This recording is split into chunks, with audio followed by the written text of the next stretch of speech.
Hello बच्चों, इस video में जानेंगे इंडियन सिविलाइजेशन और कल्चर के पीवीआई क्वेश्चन जो बिहार बोर्ड में बार बार पूछे जाते हैं और ये आपके एग्जाम में आने वाले क्वेश्चन हैं। तो चलिए, जो मेनली इस टॉपिक से, इस अध्याय से क्वेश्चन पूछे जाते हैं हम उसी को करेंगे। तो पहला क्वेश्चन है, how is Indian civilisation different from European civilisation. इसका मतलब हुआ कि कैसे जो भारतीय सभ्यता है, इंडियन सिविलाइजेशन है, डिफरेंट है किससे, यूरोपियन सिविलाइजेशन से। इसका आंसर भी मैं आपको देता हूँ, शॉर्ट आंसर, बहुत ही अच्छा आसान कि लिखेंगे हम, Indian civilisation is to reach the moral being while the European civilisation. क्या बोल रहा है, जो भारतीय सभ्यता है, इंडियन सिविलाइजेशन, वो किसको बढ़ावा देता है, बढ़ाने वाला है, to reach the moral being, नैतिक गुणों को बढ़ावा देता है, तो नीति के अनुसार हो, नियमों के अनुसार हो। लेकिन जबकि जो यूरोपियन सिविलाइजेशन वो किसको बढ़ावा देता है, मेटरलिटी को, to spread the materiality and immorality, वो अनैतिकता को बढ़ावा देता है। देख लीजिए आगे, यहाँ लिखा है ideas and beliefs of immorality, मतलब वो अनैतिकता के विचारों को और विश्वास को बढ़ावा देता है, फैलाता है उसको, ठीक ना, जो नीतिविहीन है, नीतिहीन है, नियम से हीन है उनको। दूसरा क्वेश्चन कि Y does Gandhi say that mind is restless bird, what makes the mind restless. Gandhi ji क्यों कहते हैं कि जो माइंड से हमारा दिमाग वो रेस्टलेस बर्ड है, मतलब बेचैन चिड़िया। क्या है जो चीज़ें जो हमारे दिमाग को रेस्टलेस बनाती है, बेचैन बनाती हैं। तो यहाँ पे आप पढ़ेंगे तो याद होगा आपको टेक्स्ट बुक, इसमें गांधी जी कहते हैं कि mind is a restless bird because the more it gets, एक ही रहेगा, the more it wants and still remains unsatisfied. वो कहते हैं कि जो हमारा दिमाग है एक बेचैन चिड़िया है, क्योंकि वह बहुत ज़्यादा पाना चाहता है, बहुत ज़्यादा पाता भी है और बहुत ज़्यादा चाहता भी है, फिर भी अनसेटिस्फाइड रह जाता है, रिमेन्स अनसेटिस्फाइड, और संतुष्ट ही रहता है। Our excessive indulgence in passions and makes mind restless, जो हमारे लिप्तता है, हमारे पैशन में लिप्त होने की आदत है ना, हमारे जो पैशन है, हमारे शौक है, उसमें ज़्यादा लिप्त हो जाने के चलते ही हमारा दिमाग क्या हो जाता है, रेस्टलेस हो जाता है, बेचैन हो जाता है। इसलिए हमें अपने पैशन में ज़्यादा भी लीन नहीं होना चाहिए जो हमें बेचैन कर दे, कंट्रोल करना सीखना चाहिए, गांधी जी बताते हैं। तीसरा question, why did our ancestors disowned us from luxury and pleasure. Okay, यहाँ पे क्वेश्चन है कि हमारे पूर्वजों ने क्यों हमें रोका फ्रॉम लग्जरी एंड प्लेजर, मतलब विलासिता और सुखी, हाँ, जो सुखा मतलब ज़्यादा सुख सुविधा और विलासिता से क्यों रोका। Did they do the right thing, क्या इन्होंने ये सही किया। चलिए आंसर गांधी जी क्या बोलते हैं, तो यहाँ पे गांधी जी बताते हैं, the happiness and sorrow are the subject of our mind. वो यहाँ पे बताते हैं कि हमारा जो खुशी है और जो दुख है, सुख और दुख, ये ही हमारे दिमाग के सब्जेक्ट विषय हैं ना, सुख और दुख ये हमारे दिमाग के विषय हैं।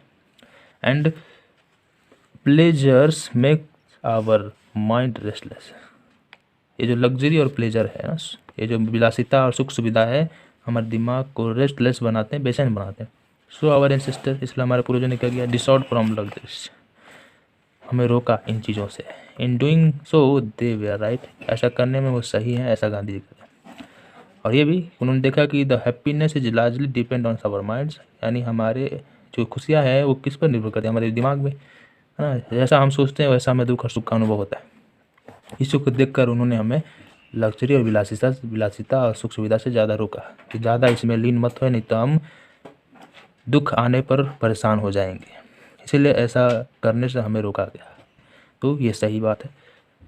चलिए आगे देखिए, what is civilisation in the real sense of the term, civilisation का वास्तविक अर्थ क्या है, हाँ, रियल सेंस क्या है इसका। Civilisation in the real sense of the term consist in the deliberate and voluntary restriction of wants. Civilisation का मतलब यही होता है कि ये कंसिस्ट करता है, किसको रखता है, deliberate and voluntary restriction of wants, जो हमारी चाहत है उसको रोकने का एक नियम है, उसको कंट्रोल करने का एक रिस्ट्रिक्शन है। Not in the multiplication of wants, न कि हमारे चाहत को और मल्टीप्लिकेशन करने का ये नियम है। बढ़ाता नहीं है, हमारी चाहत को ज़्यादा बढ़ावा नहीं बल्कि हमको कंट्रोल करना सिखाता है सिविलाइजेशन।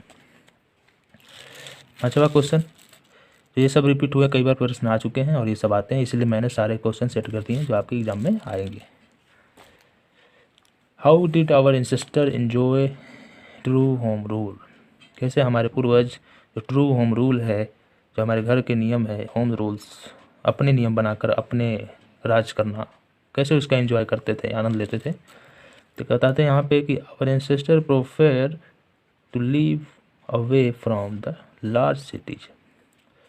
प्रेफेयर ना, हमारे पूर्वजों ने हमें सलाह दिया रहने के लिए कहाँ पे, शहरों से, बड़े बड़े शहरों से दूर रहने का सलाह दिया। क्यों? क्योंकि वहाँ पे चोर डाकू बहुत सारे, लूटपाट बेईमानी सब होता है, इसलिए। इन स्मॉल विलेज, छोटे गांव में, दे लिव इंडिपेंडेंटली, स्वतंत्र पूर्वक रहते हैं, इंडिपेंडेंस होकर रहते हैं। एंड फॉलो देयर एग्रीकल्चर, और अपनी खेती बाड़ी करते हैं, ऑक्यूपेशन, उसको पेशा को करते हैं। They enjoy true home rule, इस प्रकार वो अपने घर के नियमों का सच में आनंद उठाते हैं, खुद के बनाए हुए नियमों का। इसीलिए यहाँ पे कहा जा रहा है कि our ancestor enjoy the true home rules. अगला क्वेश्चन है, how did our ancestor view large cities, why were they satisfied with small village. और ये लास्ट क्वेश्चन है कि कैसे हमारे पूर्वज, हम कैसे our ancestor view large city, बड़े बड़े शहरों को कैसे देखते थे, किस नज़र से देखते थे, किस दृष्टि से।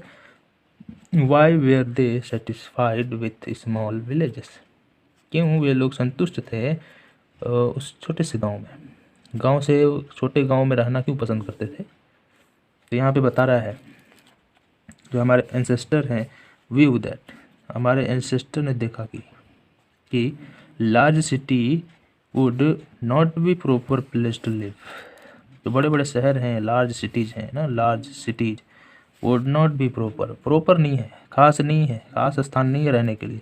कहाँ? इन स्पेशली फॉर कॉमन पीपल, सामान्य लोगों के लिए, तो और खास करके सामान्य लोगों के लिए नहीं है।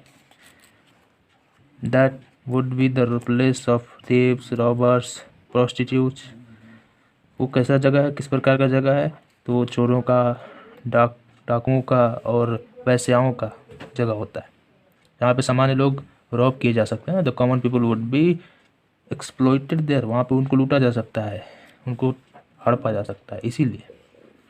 सो दे वे सेटिस्फाइड विथ स्मॉल विलेज, इसलिए उन लोग गाँव में रहना पसंद करते थे, संतुष्ट थे गाँव में ही रहकर। तो अच्छा बात है। अब अगला वीडियो में हम लोग दूसरे लेसन का जानेंगे, भारत इज माय होम का। मिलते हैं अगले वीडियो में। धन्यवाद। वीडियो पसंद आया तो लाइक, शेयर और सब्सक्राइब करना मत भूलिएगा।